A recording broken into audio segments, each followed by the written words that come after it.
अस्सलाम वालेकुम जनाब, मैं हूं मोहम्मद आसिफ खान और इस वक्त जो है एक इशू पे बात करना चाह रहा था। हुआ ये कि मेरे कुछ रिलेटिव हैं जो इस वक्त उम्रे पे जाना चाह रहे हैं और आजकल एक खबर गर्दिश कर रही है कि 14 अप्रैल से जो वीज़े हैं वो तमाम कैंसिल कर दिए जाएंगे। 14 अप्रैल के बाद किसी को उम्रे का वीज़ा नहीं मिलेगा और वो तमाम अफराद जो सऊदी अरब में मुकीम हैं, पाकिस्तानी या किसी भी मुल्क से ताल्लुक़ रखते हैं, उनको 14 अप्रैल से पहले पहले उनके तमाम वीज़े कैंसिल हो जाएंगे और वो वापस आ जाएंगे। तो अब लोग इससे जो है वो काफ़ी परेशान हुए खबर सुन के कि भाई क्या मुस्तकबिल में लोगों को क्या उम्रे पर भी नहीं जा सकते वो। तो इस तरह के जो है वो कई सवालात हैं। तो इस वक्त कामिल भाई मेरे साथ मौजूद हैं। मजीद इनसे जानते हैं, हमारे सीनियर रिपोर्टर हैं। अस्सलाम वालेकुम कामिल भाई। कौन सा? भाई खैरियत से? अल्लाह का शुक्र। भाई क्या कहेंगे इस हवाले से, इस वक्त जो ये खबर चल रही है कि 14 अप्रैल के बाद जो है वो वीज़े तमाम कैंसिल कर दिए जाएंगे और वीज़े नहीं लगेंगे, उम्रे के भी नहीं लगेंगे। तो इस हवाले से देखें, आसिफ, ये नोटिफिकेशन सामने आया है जिसमें सऊदी अरब की तरफ से ये बाकायदा जो हुकूमत है उनकी, उन्होंने नोटिफिकेशन जारी किया है। और उस नोटिफिकेशन के मुताबिक 13 अप्रैल के बाद से जितने भी लोग वहाँ पे मुकीम हैं, यानी कि वो लोग जो विज़िट वीज़े के ऊपर हैं, उनको जो है पहला जो उनका नोटिफिकेशन उसके मुताबिक उन्होंने उस मुल्क को छोड़ना है। यानी कि 13 तक उन्होंने उस सऊदी अरब से निकलना है। और जिनके पास वीज़े हैं वो 13 तारीख के बाद भी ट्रैवल नहीं कर सकते। उनका कहा गया है कि वो अपने जो वीज़ा है उसको कैंसिल तसव्वुर करें, क्योंकि अब जो है सऊदी अरब में दाखिले की पाबंदी आयद होगी इस तरह से। और जो नोटिफिकेशन है उसके मुताबिक सिर्फ वो लोग पाकिस्तान, या जो लिस्ट जारी की गई है ममालिक की, वो भी मैं आपके साथ शेयर कर लेता हूँ कि कौन कौन से ममालिक के लिए ये नोटिफिकेशन है और जो हुक्मनामा है वो कौन कौन से ममालिक के लिए है।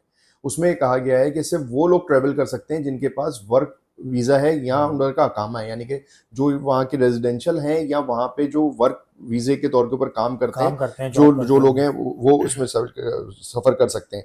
ये जो नोटिफिकेशन है इसके मुताबिक जो इसमें लिखा गया है, सऊदी अरब ने वर्क वीज़ों के अलावा बाकी तमाम वीज़ों पर फिलफोर पाबंदी आयद कर दी है। 13 अप्रैल के बाद से जारी वीज़े भी मनसूख तसव्वुर होंगे और सऊदी अरब में दाखिले पर पाबंदी होगी। अकामा होल्डर्स और वर्क वीज़े वाले सऊदी अरब का सफ़र कर सकेंगे। और इसमें जो मुल्क शामिल हैं जिनके ऊपर पाबंदी आयद हुई है, उनमें इजिप्ट है, मोरक्को है, अल्जीरिया है, सूडान है, इथोपिया है, इंडिया है, नाइजीरिया है, इराक है, बांग्लादेश है, पाकिस्तान है, यमन है, जॉर्डन है, इंडोनेशिया है। ये वो तमाम मुल्क हैं जिनके ऊपर ये इतलाक होगा इस नोटिफिकेशन का।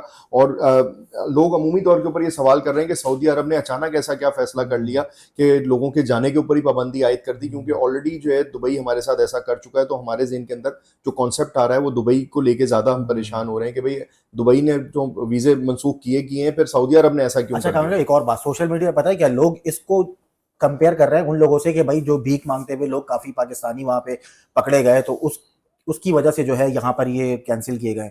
तो क्या अच्छा, कहेंगे? बिल्कुल, मैंने वही कहा ना कि लोगों के ज़हन के अंदर यही कॉन्सेप्ट आ रहा है कि दुबई ने हमारे वीज़े जो है बंद किए हुए हैं, तो सऊदीया भी हम पे पाबंदी लगा रहा है। तो सिर्फ पाकिस्तान पे पाबंदी नहीं है, मैंने मुल्कों की आपको फ़हरिस्त बता दी। अब इसके पीछे जो वजह समझ में आई है या जो बताई जा रही है वो कुछ इस तरीके की है कि क्योंकि हज शुरू होने वाला है, हज का सीज़न लगने वाला है। तो हज से पहले वैसे ही पाबंदी लगा देते हैं, क्योंकि उन्होंने हरम की सफाई करनी होती है।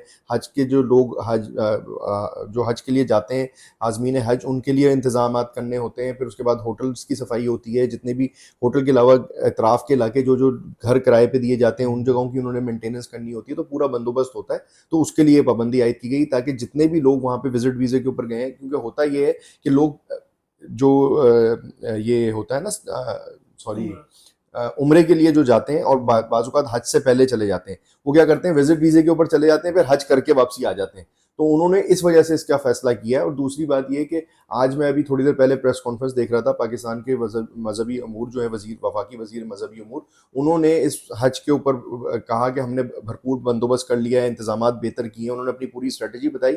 लेकिन साथ ही साथ उन्होंने, जो अभी आपने भिखारियों वाला सवाल किया, उन्होंने इस पर पॉइंट रखा कि भिखारी जो भी लेके जाएगी कंपनी, या जो भी हज के लिए जा रहा है और वो वहां जाके भीख मांगेगा और वो एक केस भी रिपोर्ट हो गया, तो उस कंपनी के खिलाफ हम एक्शन लेंगे, उस कंपनी को जो है ब्लैकलिस्ट कर देंगे, फ्यूचर में उसको हम इजाजतनामा नहीं देंगे। तो उन कंपनीज में जिन्होंने कोटा हासिल किया और वो जो अपने कोटे के ऊपर लोगों को हज के लिए लेके जाएंगे, तो अब उन कंपनीज के ऊपर रिस्पॉन्सिबिलिटी आयद कर दी गई है कि वो ऐसे हाजियों को लेके जाएं जो बाकायदा हज के लिए जा रहे हैं, हज की नीयत से जा रहे हैं, भीख मांगने नहीं जा रहे। वरना होता क्या है, भिखारी चले जाते हैं, हज भी कर लेते हैं, लेकिन पूरा पूरा वो टाइम जो है वो भीख भी मांगते रहते हैं, उम्रा भी अदा कर लेते होंगे और साथ ही साथ जो हज के पूरे अरकान है वो भी अदा कर लेते होंगे, लेकिन साथ साथ वो क्या करते हैं, जिस भी मुकाम के ऊपर जा रहे होते हैं साथ साथ वो भीख मांग लेते हैं या लोगों से मदद मांग लेते हैं। अच्छा, वहाँ भीख मांगना ऐसा नहीं है कि आप हाथ फैला के भीख मांगे, वो गेटअप अपनाते हैं, वो एहराम बांधेंगे, वो सब करेंगे, बच्चे साथ होंगे, बूढ़ी खातून साथ होगी, कोई कहेगा जी मेरा वॉलेट गिर गया है, मेरे पैसे रह गए हैं, मेरे पैसे चोरी हो गए हैं, मैं आया था मैंने वॉलेट में पैसे थे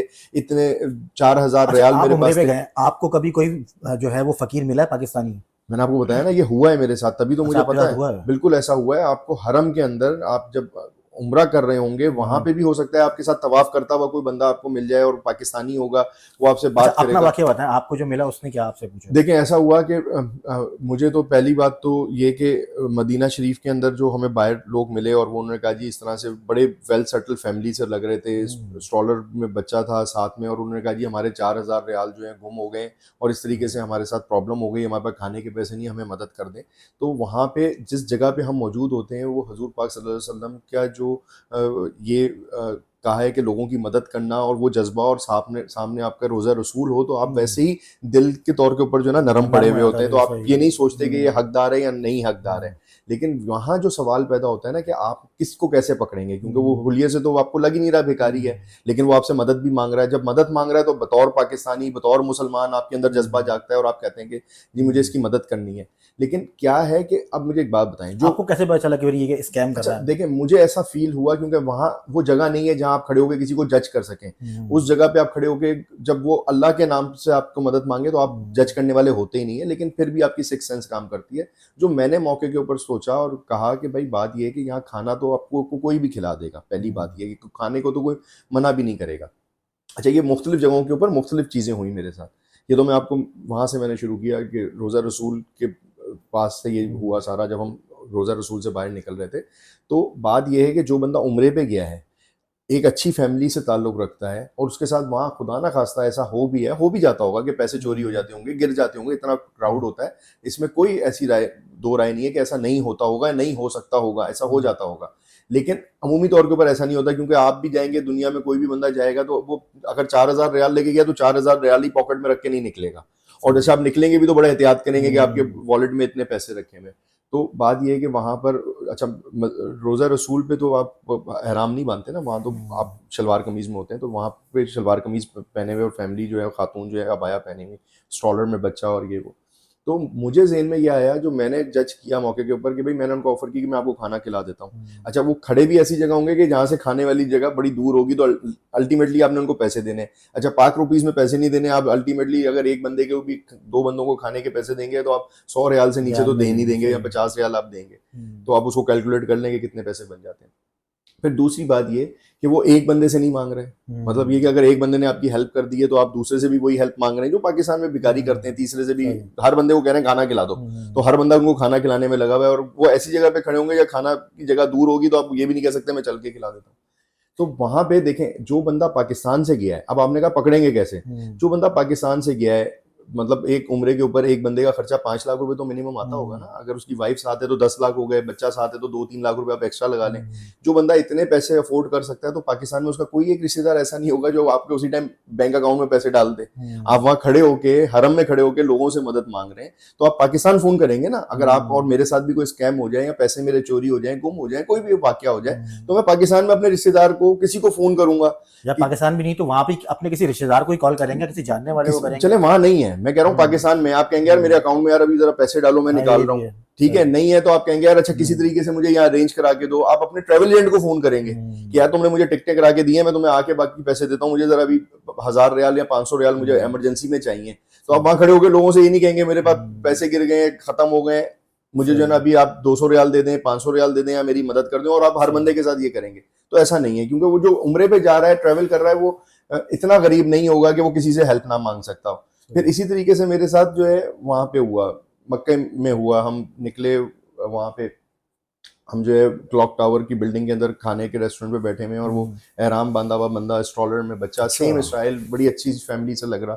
और उनका यही कि भाई पहले आप जो है उनसे पैसे मांग ले, नहीं है तो आप कहेंगे यार मुझे इधर से कुछ खाने को दिला दें। आप जिस जगह आप बैठे हुए हैं वो वैसी महंगी जगह है, मतलब आप एक तो आप पैसे मांग रहे हैं, दूसरी बात ये अगर आपके वसाइल नहीं है तो ये हमें कहना नहीं चाहिए, ये बड़ी बुरी सी बात है। लेकिन बात ये कि जब आपके वसाइल नहीं है तो आप जो है किसी के पास बैठ के वहाँ कह रहे हैं टिम हॉटसन की मुझे जो है कॉफ़ी पिला दो या मेरे बच्चों को जो है ना ये दिला दो। अच्छा, उसमें भी कोई मायूब बात नहीं है, आप दिला सकते हैं। लेकिन भाई बात ये है कि आप पाकिस्तान में तो नहीं बैठे ना, आप दियारे गैर में बैठे हैं, आप यहाँ से गए हैं, आप एक आपके साथ बच्चा है, पूरी फैमिली है, और आप वहां जाके लोगों के यार, अच्छा आपने क्योंकि मैंने उसको पकड़ लिया, मैंने कहा यार तुम्हारे भी ना रियाल चोरी हो गए होंगे, तो उसने एक हंसी हंसी, फिर उसने कहा नहीं वो रियाल नहीं, मुझे यहाँ से आप कुछ दिला दें। तो बात ये है कि उसको पता चल गया कि ये ट्रेंड हो रहा है। इसी तरीके से इशा की नमाज पढ़ के हम निकले तो बराबर में जो बंदा एहराम बांधा खड़ा नमाज पढ़ रहा था, जैसे ही सलाम फेरा उसने खड़े हो गए, यही कहानी कर दी। इसी तरीके से आप जब कबूतर चौक के ऊपर हम आए तो वहाँ खवातीन खड़ी हुई थी, उनके पास भी यही स्टोरी थी कि जी हमारे पैसे चोरी हो गए हैं, हम आ गए हैं, हम बड़ी मुश्किल के अंदर हैं। अच्छा, वहाँ पे आपको मैक्सिमम जो लोग मिलेंगे ना उनके पैसे चोरी हुए होंगे कि हम आए थे उम्रा कर रहे थे, एक ही स्टोरी है, यहाँ गुम हो गए या हम वहाँ गिर गए, हम ये कर सके, हम वो हमारे साथ ये हो गया, हमारे साथ वो हो गया। तो बात ये है कि जो बंदा यहाँ से गया है उसको वहाँ हरम में जाके पैसे मांगने की जरूरत नहीं है। वो पाकिस्तान में अपने किसी भी रिश्तेदार को, दोस्त को या बाप को फोन करे, बोलो भाई मैं हज और उम्रे पे आया हूँ, मुझे पैसे भेजो, तो पकड़ने की सीधी सी बात ये है। मतलब आप क्योंकि वहां मैंने आपको कहा ना, हाथ फैला के कोई जैसे यहाँ भीख मांग रहे हैं, ये अच्छा वहां पे नहीं मांग सकते, वहां ऐसे नहीं मांग सकते, वो आपको पकड़ लेंगे 2 मिनट के अंदर। अगर जैसे मिसाल है कि मैं भी किसी की शिकायत कर दूंगी भीख मांग रहा है तो वो पकड़ लेंगे फौरन। अच्छा। और वहाँ सजा भी है, वो डिपोर्ट भी करेंगे, सजा भी देंगे। वहाँ भीख मांगना बहुत बड़ा जुर्म है। दुबई में भी यही हुआ हमारे साथ। तो सऊदी अरब में बड़ी आसान सी शनाख्त है कि कोई भी बंदा हज पे जा रहा है, उम्रे पे जा रहा है, तो हम इमोशनली उस टाइम पे बड़े वो ज्यादा होते हैं ना कि अल्लाह से लगाव है उस टाइम पे। हम एक तो वैसे मुसलमान, ऊपर से थोड़ा सा हम ऐसी जगह के ऊपर जहाँ पे हम थोड़ा, हमारा दिल और ज्यादा नरम हो जाता है वहां जाके, तो बिल्कुल लोगों की मदद करें, इसमें कोई दो राय नहीं है। लेकिन मेरा फिर वही सवाल है कि जो बंदा उम्रे पे जाएगा, जो 10 लाख 20 लाख रुपए खर्च करके यहाँ से गया है, तो ऐसा नहीं है कि उसके पीछे बैकअप में 1 लाख रुपए भेजने वाला भी कोई नहीं होगा या 2 लाख रुपए कोई नहीं भेज सकता होगा। तो टोटली स्कैम है, भिखारी है। चलें, ये तो एक स्कैम है और इस तरह के स्कैम बहुत सी जगहों पे होते हैं, खासकर उन जगहों पर जहाँ पर पब्लिक भी ज्यादा होती है और यहाँ पर तो इतना रश होता है। अच्छा, अब ये बताइए कि ये कब तक जो है ये पाबंदी रहेगी और उसके बाद कब तक ये पाबंदी खुलेगी और लोग उम्रे पे कब तक जा सकेंगे, इस हवाले से कुछ? देखें, पहली बात तो ये कि जब ये पाबंदी लगती है ना, ये हज तक लगेगी। हज का जब सीज़न ख़त्म हो जाएगा, हज के सीज़न के 15 दिन या महीना तक का फिर सऊदी गवर्नमेंट टाइम लेती है उसको चीज़ों को अपनी सेटल डाउन करने में, और उसके बाद फिर एक नोटिफिकेशन आ जाएगा कि अब से जो है ना उम्रे के लिए लोग आ सकते हैं। तो मेरा ख्याल है कि 3 महीने 4 महीने का ये टाइम पीरियड होता है, क्योंकि आप देखें, आप अप्रैल से इन्होंने पाबंदी लगाई है और अप्रैल मिड से जो है हज परवाजें शुरू हो जाएंगी। फिर मई पूरा रहेगा, जून की में हमारी बकरा ईद आएगी, फिर जून के मिड से जो है ये लोग वापसी आना शुरू हो जाएंगे ईद के फौरन बाद से, या ईद की पहली फ्लाइट जो है यहाँ पे ईद होगी और वहाँ पे जो है लोग ईद कर चुके होंगे। इस तरह से फ्लाइट्स आना शुरू हो जाएंगी और पूरी दुनिया की परवाजें इसी तरह से चलेंगी। उनको हज ऑपरेशन खत्म करते करते पूरा जून का महीना लग जाएगा, जुलाई के मिड या जुलाई के एंड में जो है ये दोबारा से नोटिफिकेशन आ जाएगा। सही सही। अच्छा जी, तो ये एक वीडियो थी जो कामिल भाई का थोड़ी सी चट चैट थी, बातचीत थी, और इस हवाले से कि इस वक्त जो सऊदी अरब की जानिब से पाबंदी लगाई गई है, साथ साथ इस वक्त जो है FIA की जानिब से काफ़ी ऐसी कार्रवाइयाँ की गई जिसमें फ़कीरों को पकड़ा गया। वो लोग जो कराची से, पाकिस्तान से और सऊदीया जा रहे हैं या दुबई जा रहे हैं और भीख मांगने के लिए जा रहे हैं, तो काफ़ी लोग ऐसे हैं कि जिनको जो है यहीं पर FIA की जानिब से कार्रवाई की गई। तो ये एक बहुत बड़ा जो है ये एक धब्बा है पाकिस्तान के ऊपर, खासकर वो लोग जो यहाँ से जाते ही सिर्फ भीख मांगने के लिए। तो बस एक ये छोटी सी वीडियो थी कि बहुत सारे लोगों की जानिब से पता नहीं क्या कुछ बातें की जा रही हैं कि भाई इस वजह से जो है वो वीज़ा बंद किया गया, उस वजह से वीज़ा बंद किया गया। तो इस वक्त अथेंटिक जो बात थी वो हमने आपको बताई कि इसका बाकायदा एक नोटिफिकेशन जारी हुआ है सऊदी गवर्नमेंट की जानिब से, और उसमें ये बताया गया है कि भाई ये ममालिक हैं जिनके वीज़े जो हैं वो बंद किए गए हैं, और उसकी वजह यह है कि अब हज का सीज़न स्टार्ट होने वाला है। तो बस एक वीडियो थी, कैसी वीडियो लगी हमें कमेंट से आगाह कीजिएगा। अल्लाह हाफ़िज़।